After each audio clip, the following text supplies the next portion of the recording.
झारखंड में समाजवादी दल अपनी जमीन तलाश रही है और इसी को लेकर लगातार वह संगठन का विस्तार करने का प्रयास कर रही है ताकि गांव तक और ब्लॉक तक जो है सो उसका संगठन का विस्तार हो, ताकि मुखिया चुनाव हो, नगर निकाय चुनाव हो, विधानसभा चुनाव हो या लोकसभा चुनाव हो, समाजवादी पार्टी का झारखंड में एक अस्तित्व नजर आए। और इसी को लेकर आज उसकी राज्य कार्यकारिणी की बैठक का आयोजन किया गया, जिसमें उन्होंने अपने पदाधिकारियों के नामों की घोषणा की।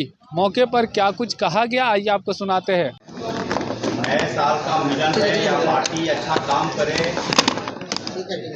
को लेकर आप लोग गंभीर है कि दिखाई नहीं पड़ते हैं आप? देखिए, सबसे पहले तो मैं आप तमाम जो है मीडिया भाइयों को मैं तहे दिल से मुबारकबाद देता हूं। और जैसा कि लोग कह रहे हैं कि लोग दिखाई नहीं देते, आपको मैं बताना चाहता हूं कि इस बार जब चुनाव हुआ 2024 में अच्छा परफॉर्मेंस किया, 21 सीट पर चुनाव लड़ा। मैं मानता हूं कि जो है वो चुनाव नहीं जीता, लेकिन एक अच्छा जो लोगों से जो है वो रिस्पॉन्स मिला है। और इसी को देखते हुए हमारे राष्ट्रीय अध्यक्ष माननीय अखिलेश यादव जी ने, आपको मैं बताना चाहता हूं कि चार जो है सांसद प्रतिनियुक्त किया है, प्रभारी नियुक्त किया है, जो चारों जो है सांसद, और उनको ये जिम्मेवारी दी गई है कि झारखंड में आप कैसे जो है संगठन को तैयार करोगे, उनको जिम्मेवारी दिया गया है। अभी जो घटना घटी आपको कुंभ मेला में, मैं उन तमाम लोगों के प्रति मैं संवेदना व्यक्त करता हूं कि इसी वजह से हमारे जो यहाँ के प्रभारी वो नहीं आ पाए, और उन्हीं का जो है कहने पर ये बैठक रखी गई थी। और ये जो है राज्य कार्यकारिणी की बैठक है, और राज्य कार्यकारिणी के जो भी विभिन्न जिलाओं से लोग आए हुए हैं, उन लोगों को ये जवाबदेही और जिम्मेवारी दी जा रही है कि आप जो है पूरे जिला अध्यक्ष का चयन करें, और जिला अध्यक्ष प्रखंड अध्यक्ष का चयन करेगा, और प्रखंड अध्यक्ष बूथ लेवल का चयन करेगा, और समाजवादी पार्टी बूथ लेवल तक जाएगा, और बूथ में अपना जो महिलाओं को, नौजवानों का एक संगठन तैयार करेगा, और गांव गांव में संगठन तैयार करके आने वाले दिनों में आपको दिखाई देगा। और जैसा कि आप कह के विलुप्त हो जाते हैं, वैसा कुछ भी नहीं है। संगठन को धारदार बनाया जाएगा, गांव स्तर पर ले जाया जाएगा, और बहुत से लोग हैं जो समाजवाद के नीति और सिद्धांत को मानते हैं, और आज वो ज्वाइन कर रहे हैं समाजवादी पार्टी। अभी आपने देखा होगा कि 51 सदस्य का जो टीम हम लोगों ने समाजवादी का बनाया प्रदेश कमेटी में, और बहुत से जिला कमेटी भी आपको जो है देखने को मिलेगा, और आने वाला दिन में आपको जो मिलेगा।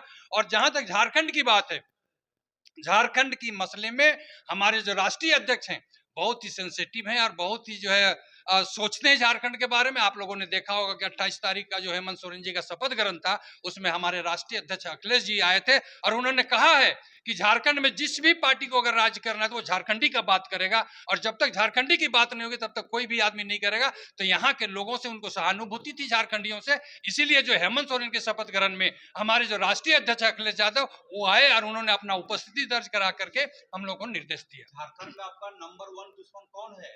हम दुश्मन नहीं मानते हैं, जो दुश्मन भी होगा उसको भी झारखंडियों के चलते हम दोस्त बना करके झारखंडियों के हित में लड़ाई लड़ेंगे, और झारखंडी के हित में काम करेंगे। और अगर कोई जो है कि मान लिया जाए कि झारखंड का हित में काम करेगा, तो जो दोस्त भी होगा और झारखंड का अहित में काम करेगा, तो मैं उसका विरोध करूंगा। अभी सबसे पहले हम लोगों ने कार्यकारिणी का जो है कि घोषणा किया, इन्होंने लिस्ट बनाया, और लिस्ट बना करके अनुमोदन के लिए जो है मुख्यालय गए, वहां से उनकी स्वीकृति आई है, और उन्होंने जो निर्देश दिया ये प्रदेश अध्यक्ष को जिम्मेवारी दिया है कि जो लोग छूट गए हैं उसको निश्चित रूप से आप जोड़े। और देखिए उसकी जो है तैयारी जो है कि कर ली गई है, पूरा जो है कि ये लिस्ट हम लोगों ने जो है बना लिया है, पूरे प्रदेश से अनुमोदन होकर के ये आ गया है आपको प्रदेश राष्ट्रीय अध्यक्ष के यहाँ से। जातीय समीकरण का बिल्कुल जातियों को, महिलाओं को, सबको है। इसमें अपर कास्ट से कोई है कि नहीं? बिल्कुल सारे लोग हैं, आप देख लीजिए तो पता चलेगा। राजपूत हैं, देख लीजिए बगल में बैठे हुए हैं, हाँ, महिलाओं को भी दिया गया है। अंतिम सवाल आपसे जी, खड़गे जी ने कहा कि कुंभ में डुबकी लगाने से गरीबी नहीं हटती, आपका क्या मानना है? देखिए सवाल है कि धर्म के प्रति तो लोगों का आस्था है। अगर कोई भी ये धर्मनिरपेक्ष राज्य है, मुसलमानों को नमाज पढ़ने की है, हिंदुओं को जो है मंदिर में जाकर आस्था करने, क्रिश्चियनों को भी, सारे लोगों को है। जिनके जिस धर्म से आस्था है वो कर सकते हैं, उसमें कहीं रोक नहीं है, सब स्वतंत्र हैं। अगर हमको नमाज पढ़ने की स्वतंत्रता है तो इनको मंदिर जाने की स्वतंत्रता है, अगर इनको मंदिर जाने की स्वतंत्रता है, इनको चर्च जाने की स्वतंत्रता है। ये तो धर्मनिरपेक्ष राज है, कोई भी आदमी कहीं भी जाकर के पूजा अर्चना कर सकता है, उसमें कोई भी आदमी नहीं रोक सकता है। माफी मांगने की कहेंगे आप उनसे?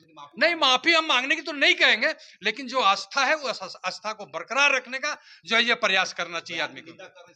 नहीं, निंदा भी नहीं करेंगे, लेकिन ये हम लोग आस्था करते हैं, सम्मान करते हैं लोगों का। कोई भी आदमी किसी धर्म का वो करता है,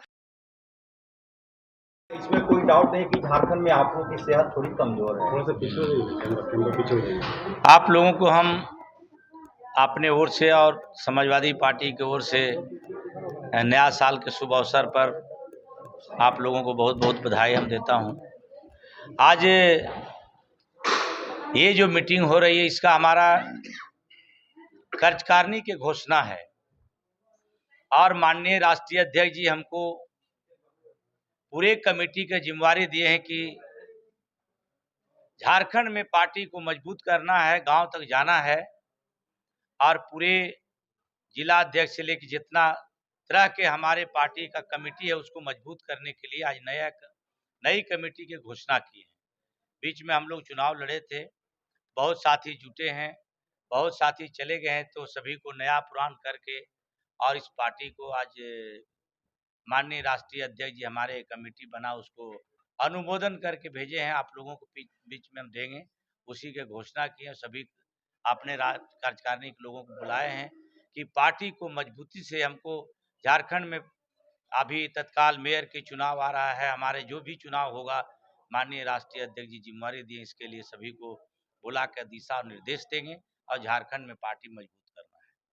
सर, अभी सरकार चल रही है झारखंड में, क्या आप लोग सरकार के साथ मिलकर काम करेंगे? गठबंधन तो हमारा सबसे मजबूत पार्टी जो है, गठबंधन में तीसरा नंबर का देश के पार्टी हम हैं और आज पार्लियामेंट में जो भी बात सांसद में हमारे लोग उठाने काम करते हैं, चाहे संविधान के बचाने की लड़ाई हो, चाहे जो केंद्र सरकार जो आज गलत नीति लेता है उसको पुरजोर तरीका से हमारे पार्टी के जो सांसद है उन्हीं लोग जवाब देते हैं। तो हम गठबंधन के साथ हैं और गठबंधन के साथ रहेंगे ही, और चुनाव जब आएगा उस समय देखा जाएगा क्या क्या होने वाला है। सर, चुनाव के समय कई लोग आते हैं, टिकट ले लेते हैं पार्टी का, फिर विलोपित हो जाते हैं। अभी गिरिराज सिंह जी चतरा से टिकट ले लिए समाजवादी पार्टी का, गढ़वा से कहाँ गायब हो गए? ऐसे लोगों पर नकेल कसेंगे आप? देखिए, पार्टी में सभी लोगों को इस बार मैं बोला कि सभी लोग आइए और टिकट जितना ले रहे हैं सभी बोले पार्टी काम करिए, लेकिन आते जाते रहते हैं लोग और अभी तबीयत उनको आना था, तबीयत खराब के चलते नहीं आए और कुछ लोग चली भी जाएंगे तो कुछ जुड़ते रहेंगे, तो करवा लगल रहता है पार्टी में। अभी देखते हैं चुनाव टाइम में कई लोग भाग जाते हैं, लेकिन अभी देखिए हमारे विश्रामपुर के प्रत्याशी अंजू सिंह थे, उनका पति भी हमारे यहाँ है पार्टी में। सभी लोग बोल रहे हैं कि हम लोग मजबूती से संगठन को काम करेंगे और काम होगा, इस बार झारखंड में दिखेगा पार्टी। हाँ, मेयर चुनाव के लिए हम लोगों को बोल दिए हैं और हमारा कई प्रत्याशी मेयर के लिए जो है यहाँ पर आए भी हुए हैं, जमशेदपुर से भी आए हैं, रांची से, और हर जगह से तैयारी करने के लिए बोले हैं। अब चुनाव टाइम में समझौता होगा कि हम अकेले लड़ेंगे, बात उस समय बनेगा अभी, लेकिन हमको तैयारी सभी पर करना है। तो सर, जैसे कि गिरिडीह जिला से देखा जा रहा था कि वहाँ पे जो जिला अध्यक्ष आपके थे, लेकिन उनके नाम पर कोई जिला अध्यक्ष अलग तरीके से बन करके नहीं, वैसा कोई बनता नहीं। अभी हमारा जिला अध्यक्ष है और रहेंगे, वैसे अपने कोई नहीं बनता, जिसको नोटिफिकेशन करते हैं वही लोग रहते हैं, ऐसा कोई बात नहीं। वो अफवाह कोई उड़ावे, जिसको हमने बनाए हैं जब तक नहीं उनको, जब हम देख रहे हैं काम अच्छा से कर रहा है। मौजूदा मंत्रिमंडल में एक भी अपर कास्ट का लोग नहीं है हेमंत सोरेन सरकार में, क्या कहेंगे? देखिए, सबसे बड़ी चीज़ यह है कि सरकार बनी है और हेमंत जी ने कुछ सोच विचार कर ही यह निर्णय लिया होगा। अब उनके मन में उनके विचार क्या चल रहे हैं, इस बातों को तो मैं बहुत अधिक नहीं जान सकता हूं, क्योंकि यह हमारी जो समाजवादी पार्टी है वो इंडिया गठबंधन में है, वह राज्य गठबंधन में नहीं है। इस वजह से इसमें बहुत ज़्यादा बोलना हमारे उचित नहीं है हमारे लिए। मजबूरी आपकी? नहीं, मजबूरी नहीं कहा जाएगा, उन्होंने सामंजस्य बनाने की कोशिश की है, लेकिन हो सकता है किन्हीं कारणों से सामंजस्य न बैठ पाया हो। यह कारण रहा हो कि अपर कास्ट के लोगों को न रखा गया हो और भविष्य में हो सके कि आगे अपर कास्ट को मौका मिले। मनमोहन सिंह जी राज्य के मुख्यमंत्री से कुछ मांगना चाहे, क्या मांगेंगे राज्य के लिए? देखिए, राज्य के हित के लिए मैं चाहूंगा कि हर गरीब मैं चाहूंगा मंत्रिमंडल में जगह मिले ताकि और अच्छा कार्य हो सके। क्या पार्टी के लिए क्या कुछ सोचे अपने लिए आप? पार्टी के लिए हमने सोचा है कि पार्टी को पलामू में और प्रदेश में, खासकर मैं पलामू से आता हूं, तो पलामू में विशेष मेरा योगदान रहेगा, ताकि लड़ती है, तीसरी बार चुनाव लड़ी है। पहली बार चुनाव लड़ी थी तो सेकेंड पोजीशन पर थी, भारतीय जनता पार्टी से कुछ मतों से हारी थी। दूसरी बार भी लड़े, तीसरी बार समाजवादी पार्टी से लड़े हैं और बहुत अच्छी स्थिति में हम लोग थे। लेकिन दुर्भाग्यवश हमारे माननीय राष्ट्रीय अध्यक्ष महोदय नहीं आ पाए, जिसकी वजह से थोड़ी हमें समस्या हुई, क्योंकि पार्टी राष्ट्रीय अध्यक्ष और तमाम उच्च नेताओं पर चलता है और हम लोग थोड़ा सा हम लोगों को समस्याएं उत्पन्न हुई है। लेकिन उनकी समस्याएं थी, कुछ हमसे बात हुई थी राष्ट्रीय अध्यक्ष महोदय की, तो उन्होंने अपनी बातों को हमें बताया था कि थोड़ी समस्या की वजह से हम इस चुनाव में नहीं आ पाए हैं, लेकिन अगली बार हम लोग पूरी तन मन और धन के साथ लगेंगे। 5 साल बाद आएंगे? नहीं, वो निश्चित रूप से बोले हैं कि बराबर हमारा आना जाना लगा रहेगा। झारखंड में हम लोग आएंगे, क्योंकि हमारी बात हुई थी, शपथ ग्रहण समारोह में आए थे, उसमें हमारी बात हुई थी, और हम जाएंगे लखनऊ और जाकर के उनको यहाँ की समस्याओं को, माननीय अध्यक्ष जी हमारे जो हैं केशव जी, उनके साथ जाकर के अपनी बातों को, झारखंड की बातों को रखेंगे और उन्हें जरूर आएंगे।